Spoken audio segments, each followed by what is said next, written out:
Who doesn't love a garden that has color year-round? Of course, in the wintertime, it's impossible in some places, but white's a nice color, I guess.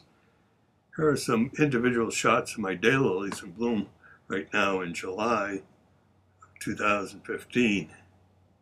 And these are the daylilies in my rose garden, which started out as a rose garden, but has a lot of others. Because the roses past their first bloom. Here's the Charlotte Brownell, which I love the variation in the color.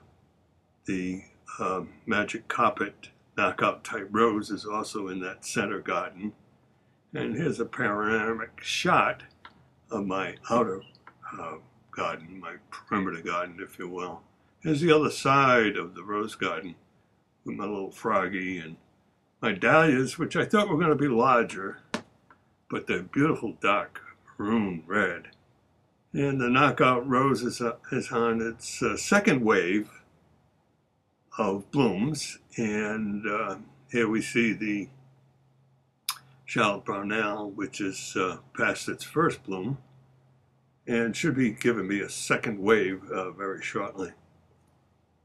Late summer I had, late spring I had spiderwort dominating the garden, but now I've let it be taken over by some other wildflowers, including the daylilies and the Queen Anne's lace.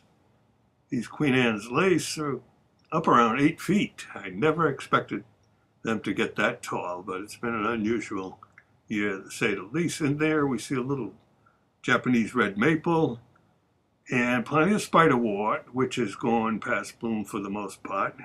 Here we see that dark daylily that we featured in the beginning. And the asters should be in bloom, of course, this fall, late summer, possibly in another 3 weeks. Here's an azalea that'll bloom in the fall. This is called autumn chiffon, and among some daylilies and some iris.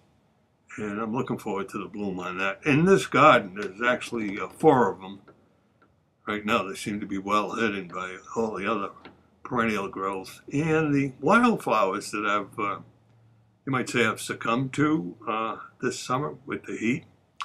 But they look just fine. Here we see the lace cap hydrangea in bloom. And of course, that's a good contrast to the daylily, in this case, the Stella Doral daylily. And some accent plants like the Artemisia. And in there you see little mums. They'll be in bloom in the fall.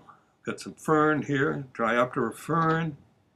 And this one I call Funkia, which is a white margin hoster, which will be blooming very shortly, but the leaves are fantastic. Here's another threadleaf Japanese maple, one of my favorite plants of all time. And some more Artemisia, and underneath the mums will be coming up and blooming late August, probably September. Here's a large Cruiser Regale with a little blue tone in the leaf, hoster, another one of my favorites. It gets as large as Ciboli, about 4.5 feet across. And last year it was much taller, but this year it got to spread, and I just went along with it. I'm just not trying to shape everything in my garden. I don't need complete control, because Mother Nature gives me a lot of surprises, like the daylilies that we see here now. Aren't they just gorgeous? So keep that in mind when you build your garden. Get something for every season, and have something, of course, for the summertime.